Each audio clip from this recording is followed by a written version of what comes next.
आप लोगों का स्वागत है बायो दिवाकर सर की क्लास में। आज हम बात करेंगे ईएमपीपी का।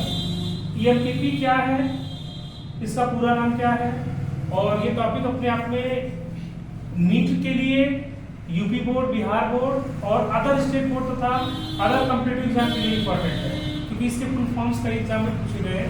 तो देखते हैं एमपीपी क्या है। एमपीपी का हिंदी में जो मतलब है वह चिकित्सीय सगर्भता समापन, इंग्लिश में मेडिकल टर्मिनेशन ऑफ प्रेगनेंसी। इसका मतलब ये होता है कि गर्भकाल पूर्ण होने से पूर्व अनचाहे गर्भ की स्वेच्छा समापन की प्रक्रिया एमपीपी कहलाती है। बात दो तीन है यहाँ पे, एक शब्द यहाँ पे लग गया अनचाहे गर्भ और स्वेच्छा। अगर हम तभी एमपीपी को यूज करेंगे या एमपीपी तभी कराएंगे जब गर्भ में पल रहा बच्चा क्या हो, अनचाहा हो या उसमें कोई डिफेक्ट हो। कभी कभी कुछ बच्चे अपने माता के गर्भाशय में पल रहे होते हैं, उनके हृदय में छेद होता है या कोई हार्ट संबंधी बीमारी होती है, कोई अंग नहीं बना होता है। उस स्थिति में डॉक्टर रिकमेंड करते हैं कि एमपीपी करना जरूरी है। लेकिन आज हमारा जो परिवेश है, हमारा जो सराउंडिंग्स है, वो इस तरह से बन गया है कि यह एक आम लोगों की डिमांड हो गई है। किसकी डिमांड हो गई? एमपीपी। एमपीपी हर कोई चाहता है एमपीपी करा के छुट्टी ले। पीछे उसका कारण क्या है? आज भी हमारा 70% जनसंख्या गांव में निवास करता है। गांव में इन सब चीजों को अगर आप एमपीपी की बात करेंगे तो गांव में आपको गलत माना जाएगा। बोले कितने सभ्य आदमी है ये बातें कर रहे हैं। वहां ये जो एमपीपी है एबॉर्शन के नाम से प्रसिद्ध है। गांव में किसी भी महिला से पूछोगे कि ये एमपीपी एबॉर्शन क्या, तुरंत बताएंगे। और कुछ ट्रेंड महिलाएं ये सब काम कराती है गाँव में, 100-200 लेकर के एमपीपी करा देंगी। उनके पास कोई इक्विपमेंट भी नहीं होता है, फिर भी एमपीपी करा देती है। ये घातक है। किसके लिए घातक है?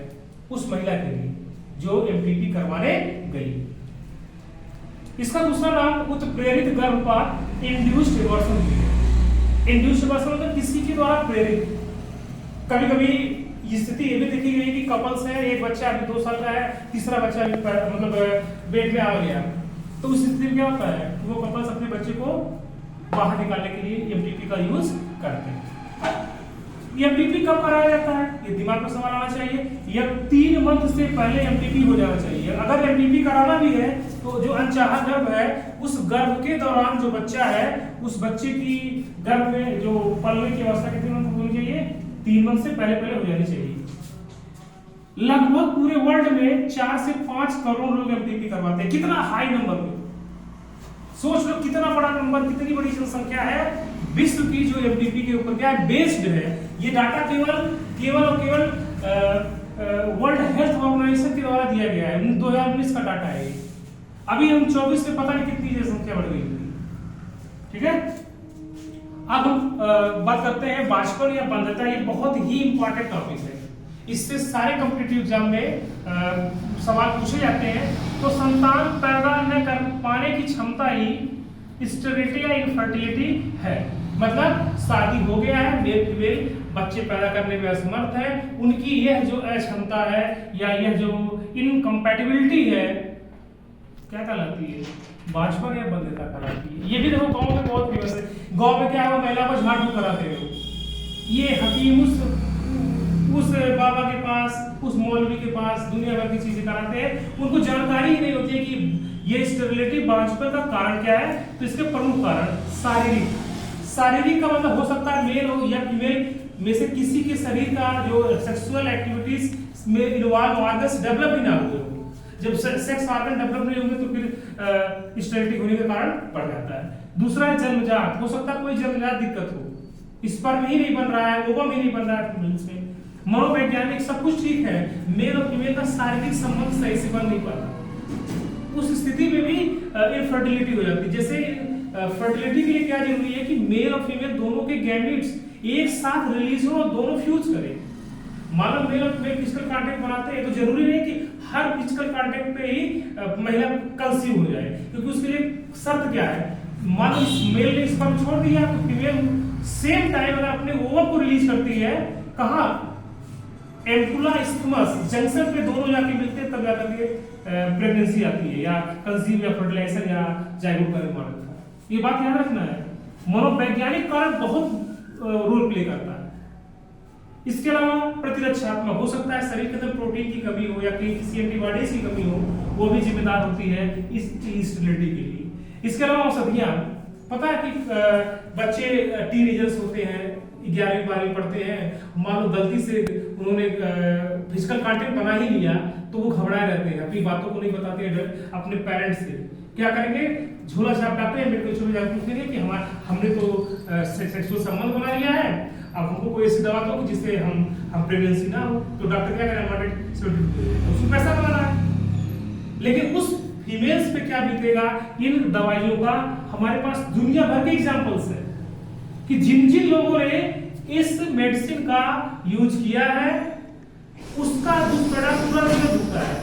लाखों लाखों करोड़ों करोड़ रुपए की दवाइयां करानी पड़ती है, तब जाकर के ये बचपन से छुट्टी मिलती है। तो इसलिए आपको मैं बताना चाहता हूं कि अपने लाइफ में कभी भी ऐसी कोई समस्या आती है तो बिना डॉक्टर के या बिना किसी गायनेकोलॉजिस्ट के कांटेक्ट में आए आप किसी प्रकार की कोई मेडिसिन नहीं लेंगे, क्योंकि आपका जीवन है, परेशान आप होंगे, माता पिता जीवन का साथ नहीं देंगे।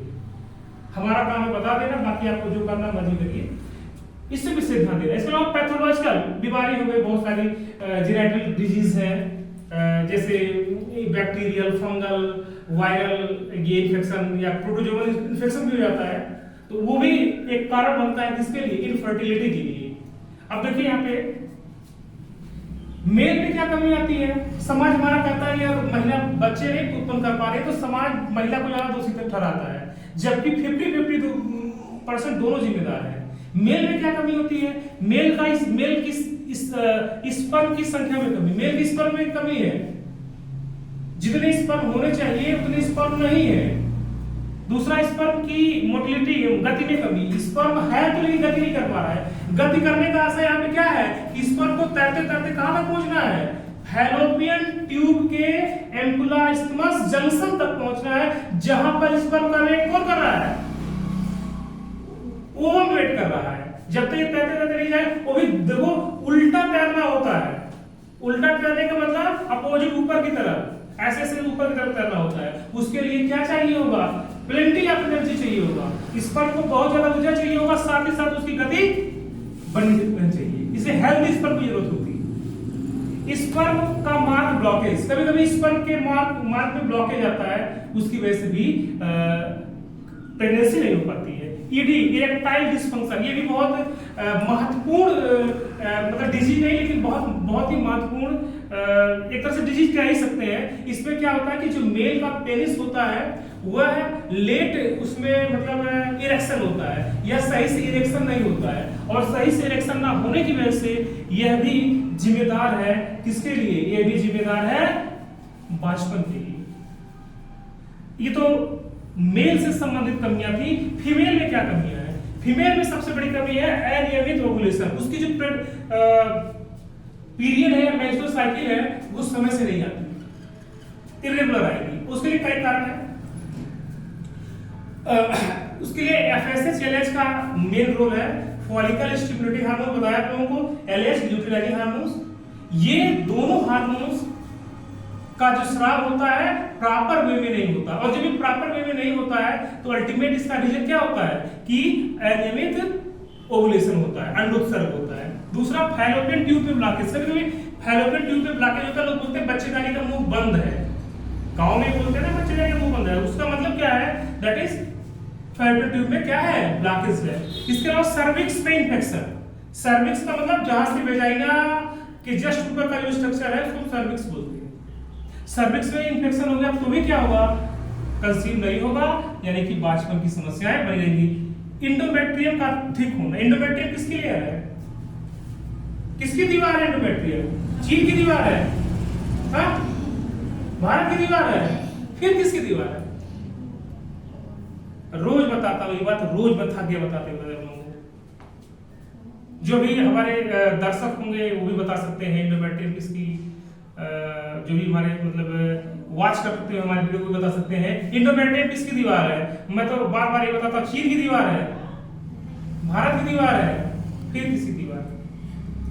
इंडोमेट्रियम यूटेरस की दीवार है, गर्भाशय की दीवार है।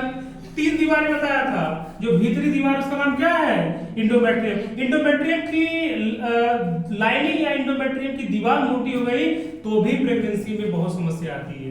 इसके अलावा ओवरी में सिस्ट होना, ओवरी में सिस्ट होता है तो एक बीमारी होती है पीसीओडी। क्या होता है? पीसीओडी, ऐसे लिखते हैं पीसीओडी। ये डिजीज होता है पीसीओडी, जिसकी वजह से फीमेल्स में बच्चे उत्पन्न करने की क्षमता प्रभावित होती है। आप लोगों के लिए होमवर्क है, पीसीओडी का पूरा नाम मैंने बताया है, इसको आपको खुद सर्च करके लिखना है। अब आइए कुछ इंपॉर्टेंट पॉइंट्स यहाँ पे देखते हैं। एंजियोस्पर्मिया क्या है? एंजियोस्पर्मिया का मतलब स्पर्म में सीमेन की कमी। अगर हम 1 ml स्पर्म ले लिए, उसमें अगर सीमेन की कमी है तो उस कमी को हम क्या बोलेंगे? एंजियोस्पर्मिया। इसके अलावा अगर मान लो सीमेन है, उस सीमेन में स्पर्म की कमी है तो उसे हम क्या बोलेंगे? ओलिगोस्पर्मिया बोलेंगे। क्या बोलेंगे? ओलिगोस्पर्मिया। दोनों एक दूसरे से मिलते जुलते नाम है, थोड़ा सा टेक्निकल टर्मिनोलॉजी चेंज होगी, मतलब चेंज हो जाएगा। क्या? एंजियोस्पर्मिया और ओलिगोस्पर्मिया।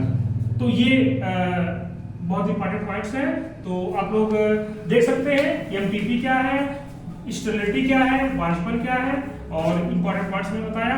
तो इस टॉपिक से जितने भी बोर्ड के एग्जाम हैं, कॉम्पिटिटिव एग्जाम है, साथ ही साथ मैं उन लोगों से भी बताना चाहता हूं कि जो लोग इस वीडियो को हमारे देख रहे होंगे, ये हमारे समाज की आज सबसे बड़ी मांग है। हर भारत में तीसरा कपल्स इस बीमारी से पीड़ित है। इसीलिए मैं और खास तौर से इस वीडियो को बनाना चाहा कि कम से कम मेरे द्वारा समाज में स्टेरिलिटी के बारे में जागरूकता पहुंचाया जाए, फैलाया जाए। बहुत बहुत धन्यवाद।